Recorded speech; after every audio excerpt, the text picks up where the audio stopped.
Hi there and welcome to our EA press conference reaction show. I'm joined by Tim Weaver. Hello. And Dan Dawkins.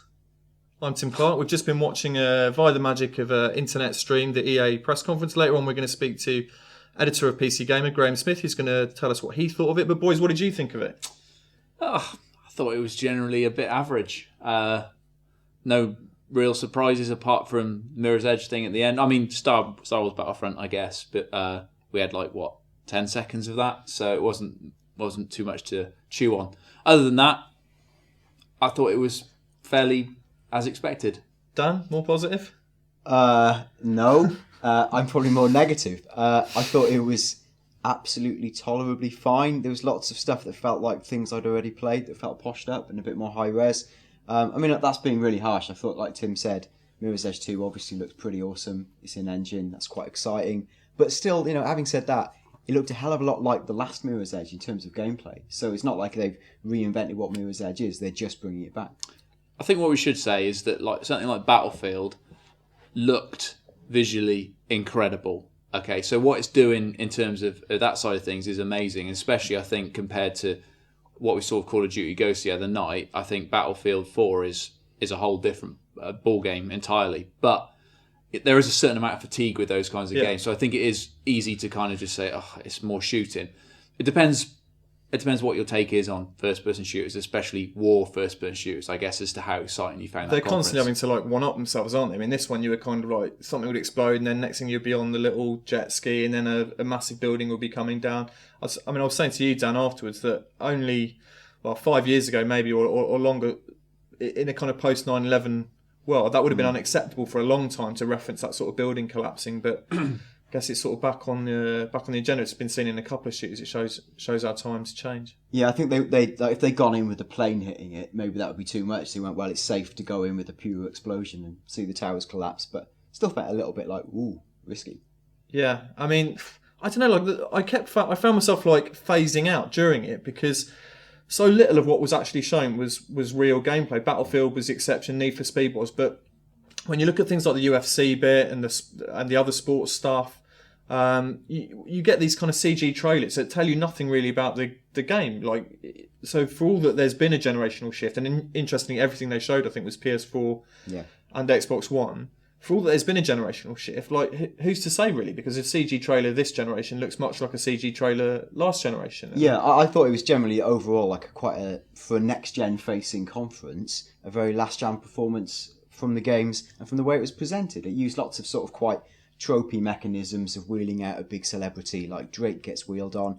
I know who Drake is. If he's there, I want to see him sing. Or big do something, big soccer fan, apparently. Well, yeah, big soccer fan. I know him first of all as a soccer fan. Of course I don't. You want him to come on if he is gonna perform again. I'd want to go and see him in concert, not at the EA thing.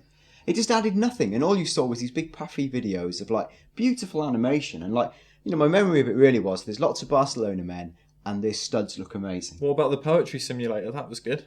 That was good, yeah. Yeah. Those sports games, every time it's this year we've got new player motion and this and that and some other jazzy name, and it's just just show us the game. That video of FIFA we saw was exactly the same video we saw at the Microsoft announcement 4 weeks ago. But you know what I think as well? There's what I find of course these things they're driven by marketing agendas because that's what E3 is. It's fundamentally a marketing event. But you get these people up on stage and they'll habitually tell you stuff like, for instance, with FIFA, they'll say, now, finally, at last, men will make run into space, which they've never done before. And you think, you've been telling me for the best part of a decade and a half about how good the AI was. But every year it must have been a lie.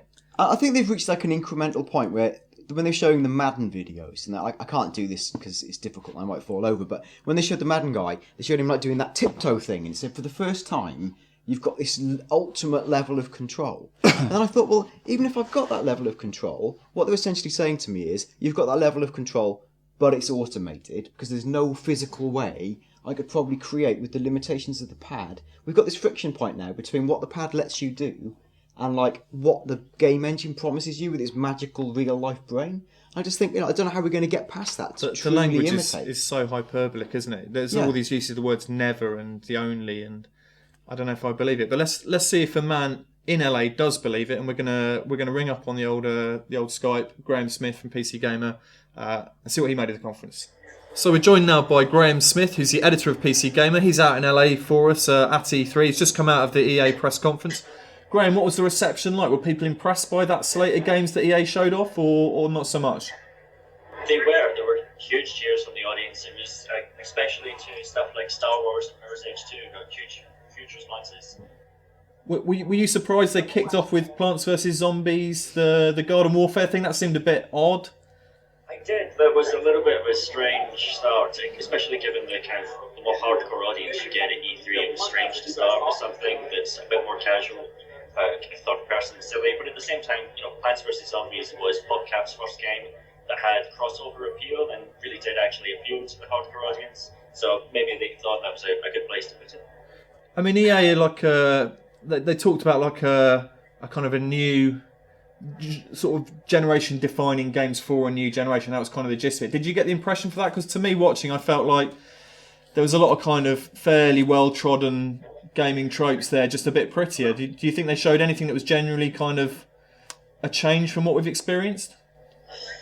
I'm not sure that it's a genuine change from what we've experienced before, but there were games there that weren't simply, it's just another one of that yearly franchise. Stuff like, Star Wars Battlefront, there was a very brief little teaser of that. Mirror's Edge 2, which, the first one came out, I think 7 years ago now, and people have been begging for another one ever since. So there was stuff there that I think was genuinely exciting and felt a little bit different than just, some of the sports titles where it's like, it's FIFA 14 and now the physics is a little bit different again.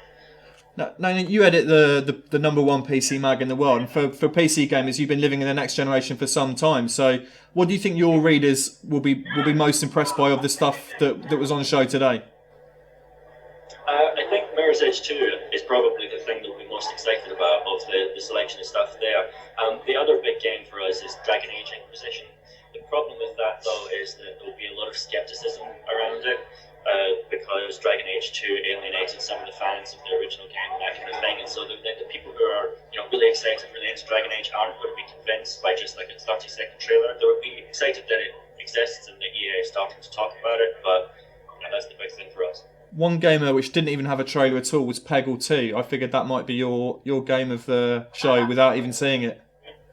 That is pretty exciting, actually, but PopCap haven't actually done anything since they got bought by EA a few years ago. The only game they've announced in that time was Plants vs Zombies 2. They've just announced 2 more, and that's exciting, but it remains to be seen whether PopCap are still as good as they once were. And I know you're a keen FIFA player. Would you like to see a bit more of those sorts of games? It was kind of really just the trailer we've already seen chopped up with a bit of big talk about AI on top. Well, the frustration for me is that all this new stuff they're talking about with the new engine is all well and good, but it's not actually coming to PC. The PC version is still going to be on the old version of the engine. And after 2 years of finally getting parity with the consoles, it's really frustrating and we're going to be left behind again unless we, switch platforms. Well, hopefully you'll be able to soldier on with the dusty old engine that'll be full of spiders and tears. Well, hopefully. Graeme, enjoy the rest of E3. We'll be hoping to speak to you a bit later during the week. Thanks. So there was Graeme. He's more chipper than you grumpy beggars sat there. I don't know if you would. Let's pick out some real highlights. Let's look at something positive. For me, I was a guy back when I worked on Official PlayStation Magazine, reviewed Mirror's Edge, really fell in love with it. Although it's been one of those core celebras that really hardcore people want brought back, and you kind of wonder how big the actual audience is for it. I'm really pleased because amongst the sea of kind of modern-y war games, I know it's got violence in it, but she's a really interesting character. It's a really interesting world. There's a big culture to still taking screenshots of it on the internet because it is so beautiful looking. I felt like it saved the conference for EA. Yeah, I mean, I think that they promised that was in-game footage, so you have to take them at their word. And I think if you take them at their word, it was pretty amazing. I think the problem Mirror's Edge faces is that, as you say, there is a culture of taking screenshots of that game on the internet at the moment, and there's lots of that around, so much so that my Twitter feed is full of people taking screenshots of Mirror's Edge on a high-end PC. So we're sort of used to Mirror's Edge looking good. That good. So the question is whether that's all broken into the mainstream or not, I don't know, and whether people, other than me, look at that, I don't know. But for me, I looked at that and I thought, yeah, that's really nice, but I've already seen high-end PCs doing that, Dan, you mentioned you liked the game but didn't love it. What do you think are the key things they need to change about Mirror's Edge to make it an actual commercial success this time? I mean, I would suggest that the trick they're missing is that they need to not so much fundamentally change the game itself, but change the way it's delivered. Well, I see Mirror's Edge as a prime opportunity to create this sort of mythical £10 game that comes out and is digitally distributed only, and you hit exactly the niche of people who love it. I just don't know, as a £40 proposition, if you're ever going to be fundamentally able to fill it with the value that lets you compete with the Skyrims, your super service games. Can you imagine a Mirror's Edge multiplayer game? No. Do you think you want that? No. Do you think you want it pumped full of DLC and all that jazz? Maybe I'll take a DLC row of bungalows that I could run across. Or... It might be alright, that kind of stuff's cool, but I think that it's a chance for EA to do something bold with it in terms of its delivery. The weird thing with Mirror's Edge, though, is as we were talking about it off air, it didn't sell that many copies, so it's obviously a reaction to... It's a critics game, really, isn't it? To it being like a cult hit, which is a pretty bold step for a publisher. Well, you wonder if you're EA's shareholders, and this was the first of these events for a while that John Riccitiello hasn't been there. He was the guy who always used to come out and say this is the Sundance of video games, and then showed you loads of fast cars and explosions that Michael Bay probably would have approved of. Did you get the sense that this was a company fully confident about the next gen that knew what it was doing? I know we'd seen it already at the Microsoft show, but I thought Titanfall still looked impressive. Yeah, I mean, they fell back on a lot of their old sort of favourites, and I think that's because they got burnt quite a few times last year with Army 2, Fuse, all that sort of stuff. It didn't do very well for them. Well, this Fuse came out this year, but it didn't do very well for them. So I think... Do you think they'll focus back on even more core... I think they'll bring it back to the things that they know. Well, that was the message. Yeah. Even the shining lights, like we said, with Mirror's Edge, which essentially is a sequel... I thought, again, the promise of Star Wars Battlefront stood out to me. But I mean, it was literally a 10-second... It was just ATAP's footload. It was just the shock of seeing... and there's something about the promise of that game, because it's Star Wars universe, brilliant, rich characters you identify with, Star Wars films coming back, plus the running on the Frostbite engine. There's no way that game can be bad. Even if they just reskin Battlefield. That's amazing. I had a sinking feeling watching the UFC footage. And I like the UFC, and I'm pretty much prime audience for a UFC game. But they talked around it for a while, and then they chose to demo it with just here's the kind of the face and gut rippling effects when you get punched. And I sort of thought, well, that's what you did for Fight Night when you started on this generation. You're following the same playbook from 7 years ago, really. What have we learned? Have we improved at all as people? But I mean, and I don't have the answer to this, but what is the next stage for fighting games? I mean, other than showing... pub fight, as I demanded on our Xbox preview show.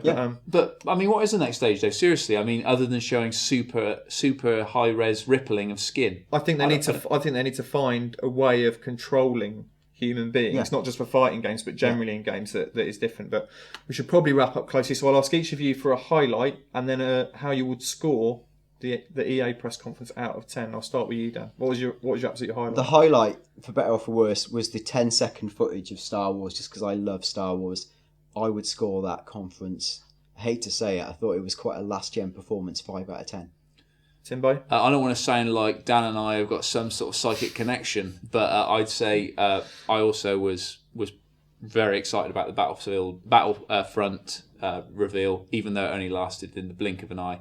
I'd also score it a perfectly average 5 out of 10. I thought you were going to go for Plants vs Zombies. Oh, yeah, of course. Yeah, how could we forget that stellar opening? I'll go for a slightly more chipper 6.5, and 3 of those points were just for Mirror's Edge. No, that makes it sound too unfair. You do the math, kids. We'll be back all week with more instant reactions to games, other shows, loads of good stuff. Don't forget to subscribe, and we'll see you during the rest of the E3 week.